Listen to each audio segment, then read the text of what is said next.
আমরা অনেক সময় অন্যের বিপদে, অন্যের কষ্টে, অন্যের দুঃখের সময় আনন্দ প্রকাশ করি, মনে মনে আনন্দ অনুভব করি, খুশি হই। হতে পারে তোমার ভাই, হতে পারে তোমার চাচা, হতে পারে তোমার মুসলিম কোনো ভাই, সে বিপদে পড়েছে, আরেকজন আনন্দ প্রকাশ করছে।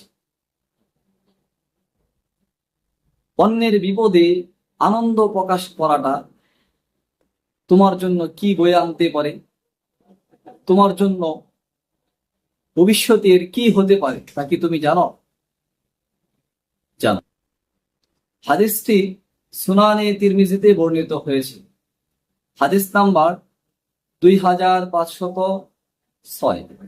হাদিসের বর্ণনাকারী হলেন ওয়াসিলা বিন আসকা।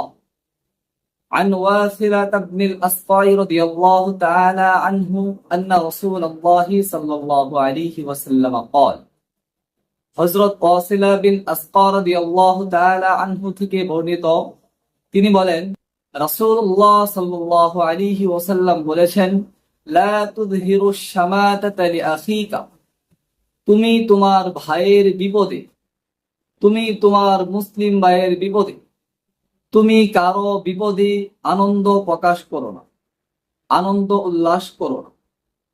লা তুযহিরু শামাতাতা লিআখিকা, তুমি কারো বিপদে আনন্দ উল্লাস প্রকাশ করো না। কেন? তুমি আজকে অন্যের বিপদে আনন্দ প্রকাশ করছো, অন্যের কষ্টের সময় আনন্দ অনুভব করছো।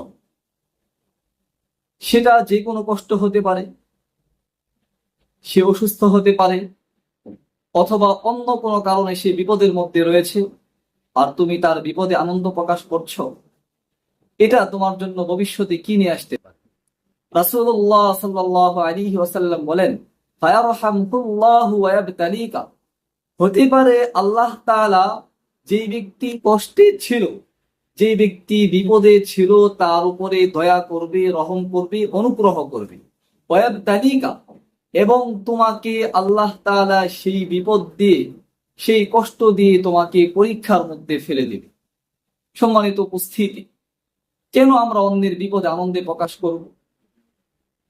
কি প্রয়োজন রয়েছে? কোনো দরকার নেই।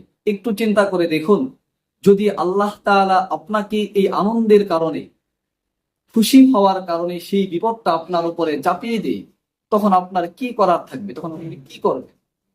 সেই জন্য কখনোই কোনো অবস্থাতে, শত্রু হোক, মুসলিম ভাই হোক, চাচা হোক, আপন ভাই হোক, কারো বিপদে আপদে কষ্টের সময় আনন্দ অনুভব না করা, প্রকাশ না করা।